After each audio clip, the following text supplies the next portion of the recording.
السلام علیکم پیارے بچوں، آج کی ہماری کہانی کا عنوان ہے شجر جاں اور پشیمان بادشاہ۔ قدیم زمانے کی بات ہے، ایک عظیم الشان سلطنت سبز زار کے عین وسط میں ایک ایسا درخت تھا جس کی چوٹیاں بادلوں کو چھوتی تھیں اور جڑیں زمین کی گہرائیوں میں زندگی کا جال بنے ہوئے تھیں۔ اس درخت کا نام تھا شجر جاں۔ یہ کوئی عام درخت نہیں تھا۔ اس عظیم درخت کے تنے کے اندر بادشاہ سائلس کا محل تعمیر کیا گیا تھا۔ قدرت کا کرشمہ یہ تھا کہ اس درخت کی صحت براہ راست بادشاہ کے ضمیر اور اس کی ہمدردی سے جڑی ہوئی تھی۔ اگر بادشاہ کسی مظلوم کی پکار سنتا تو درخت پر ایک نیا رسیلا پھل اگاتا، لیکن اگر وہ کسی کی فریاد سے منہ موڑ لیتا تو ایک ہری بھری شاخ پل بھر میں مرجھا کر کوئلہ بن جاتی۔ کئی برسوں تک بادشاہ سائلس ایک عادل حکمران رہا۔ محل کے دریچوں سے گرنے والی روشنی اور درخت کی ٹھنڈی چھاؤں میں رعایا سکون سے زندگی بسر کر رہی تھی، لیکن وقت کے ساتھ ساتھ اقتدار کا نشہ اور شاہانہ ٹھاٹ باٹ انسان کی بصیرت چھین لیتے ہیں۔ بادشاہ نے محل کے پچھواڑے میں اپنے لیے ایک شاہی گلستان بنوایا۔ اس میں دنیا بھر کے نایاب ترین پھول منگوائے گئے۔ وہ گھنٹوں ان پھولوں کی خوشبو میں کھویا رہتا اور آہستہ آہستہ اسے عام لوگوں کی تکالیف ایک شور لگنے لگیں۔ پھر ایک سال آسمان نے بارش روک لی، زمین تپنے لگی اور دریاؤں نے اپنا رخ موڑ لیا۔ سلطنت کے عوامی باغ، جہاں سے غریب اپنا پیٹ پالتے تھے، خشک ہونے لگے۔ ایک دن بوڑھا کسان بستی کے لوگوں کے ساتھ محل کے دروازے پر آیا۔ عالیجا، قحط نے ہماری کمر توڑ دی ہے، عوامی باغات خشک ہو چکے ہیں۔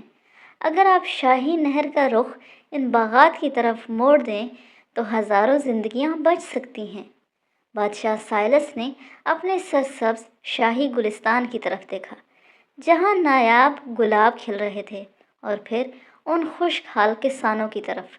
اگر میں نے نہر کا رخ موڑ دیا تو میرے نایاب پھول مرجھا جائیں گے، بادشاہ نے سرد مہری سے کہا۔ تم لوگ انتظار کرو، شاید قدرت کو تم پر رحم آ جائے۔ جیسے ہی بادشاہ نے یہ الفاظ کہے، پورے محل میں ایک خوفناک گڑگڑاہٹ ہوئی جس سے دیواریں لرز اٹھیں۔ شجر جاں کی جڑوں سے سیاہ، نوکیلے اور زہریلے کانٹے نکلنا شروع ہو گئے۔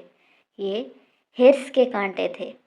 بادشاہ ابھی سنبھل بھی نہ پایا تھا کہ ان سیاہ جڑوں نے تخت گاہ کے دروازوں اور کھڑکیوں کو جکڑ لیا۔ دیکھتے ہی دیکھتے بادشاہ اپنے ہی تخت پر قید ہو گیا۔ اس نے اپنی زرق برق تلوار نکالی اور ان کانٹوں پر وار کیا، لیکن جادوئی کانٹے لوہے سے زیادہ سخت تھے۔ جتنا وہ تلوار چلاتا، کانٹے اتنی ہی تیزی سے اس کی طرف بڑھتے۔ کچھ ہی دیر میں وہ عالیشان کمرہ ایک دم گھٹو پنجرے میں بدل گیا۔ باہر سے اسے اپنی بھوکی رعایا کے رونے کی آوازیں سنائی دے رہی تھیں، اور اندر وہ تنہا اپنے ہی تکبر کے قید خانے میں بند تھا۔ 3 دن اور 3 راتیں گزر گئیں۔ بادشاہ کو نہ شاہی لذیذ کھانے ملے اور نہ ہی وہ نایاب پھولوں کی خوشبو۔ اسے احساس ہوا کہ وہ جن جڑوں پر کھڑا تھا وہی اسے نگل رہی ہیں۔ اسے یاد آیا کہ ایک بادشاہ کی اصل طاقت اس کا تاج نہیں بلکہ اس کی رعایا کی دعائیں ہوتی ہیں۔ اس نے پکارا، اے شجر جاں، میں نے غلطی کی۔ میں نے اپنی انا کو لوگوں کی بقا پر ترجیح دی، لیکن کانٹے نہیں ہٹے۔ ایک غیبی آواز گونجی، جو قید تم نے خود بنائی ہے اسے تلوار نہیں، تمہارے ہاتھ توڑیں گے۔ تمہیں اپنے لوگوں تک پہنچنے کے لیے درد سہنا ہوگا۔ بادشاہ نے تلوار پھینک دی۔ اس نے اپنے ننگے ہاتھوں سے ان زہریلے اور نوکیلے کانٹوں کو پکڑ لیا۔ کانٹے اس کے ہاتھوں میں پیوست ہو گئے، خون بہنے لگا، لیکن اس نے ہمت نہ ہاری۔ وہ درد سے کراہ رہا تھا، مگر ہر وہ کانٹا جو وہ اپنے ہاتھوں سے توڑتا، وہاں سے ایک نئی ہری بھری کومپل پھوٹنے لگتی۔ اس کے ہاتھوں کے زخموں سے گرنے والا خون جیسے ہی جڑوں کو چھوتا، جڑیں راستہ دینے لگتیں۔ یہ اس کی تلافی کا سفر تھا۔ جب بادشاہ لہو لہان حالت میں محل سے باہر نکلا تو لوگ اسے دیکھ کر حیران رہ گئے۔ وہ اب ایک مغرور بادشاہ نہیں بلکہ ایک زخمی باپ کی طرح لگ رہا تھا۔ اس نے خود آگے بڑھ کر شاہی نہر کا بند توڑا۔ پانی تیزی سے عوامی باغات کی طرف بڑھنے لگا۔ جیسے ہی پہلا قطرہ پیاسی زمین میں جذب ہوا، شجرے جاں پر ایک ایسا پھل اگا جو سونے کی طرح چمک رہا تھا۔ کانٹے غائب ہو گئے اور سوکھی شاخیں دوبارہ ہری ہو گئیں۔ بادشاہ سائلس نے اس دن ایک عظیم سبق سیکھا۔ ایک حکمران ان جڑوں یعنی عوام کی مانند ہوتا ہے جن پر وہ کھڑا ہوتا ہے۔ اگر وہ جڑیں کاٹ دے گا تو اس کا اپنا وجود بھی گر جائے گا۔ خود غرضی وہ پنجرہ ہے جو بنانے والے کو سب سے پہلے قید کرتا ہے۔ اس دن کے بعد سلطنت کا کوئی بھی شہری پیاسا نہیں رہا، کیونکہ بادشاہ جان گیا تھا کہ اصل شاہی باغ اس کے لوگوں کی مسکراہٹیں ہیں۔ تو پیارے بچوں، آج کی کہانی سے ہم نے کیا سیکھا؟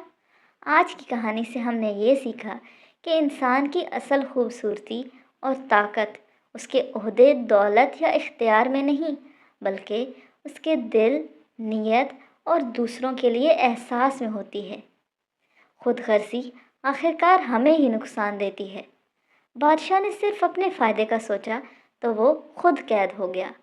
ہماری روزمرہ زندگی میں بھی جب ہم صرف اپنی سہولت دیکھتے ہیں اور دوسروں کو نظر انداز کرتے ہیں تو ہم دوستیاں، محبت اور سکون کھو بیٹھتے ہیں۔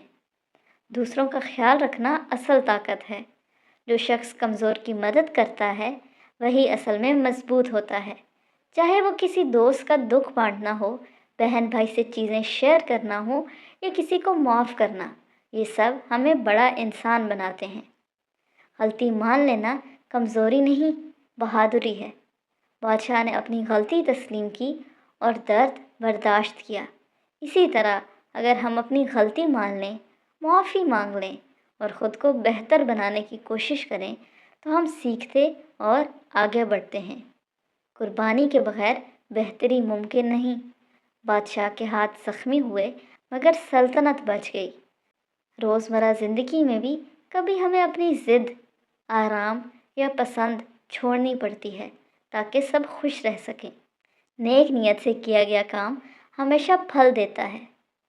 جب شجرے جہاں پر سنہرا پھل ہوگا، ویسے ہی اچھے کاموں کا اجر ہمیں کسی نہ کسی صورت میں ضرور ملتا ہے، کبھی سکون کی صورت میں تو کبھی دعاؤں کی صورت میں۔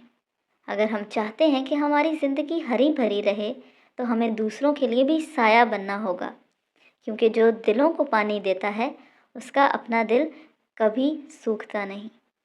تو پیارے بچوں، یاد رکھیے، اچھا انسان بننا ہی سب سے بڑی کامیابی ہے۔ تو آج کے لیے اتنا ہی، کل ملیں گے ایک نئی کہانی کے ساتھ۔ تب تک کے لیے اللہ حافظ، فی امان اللہ۔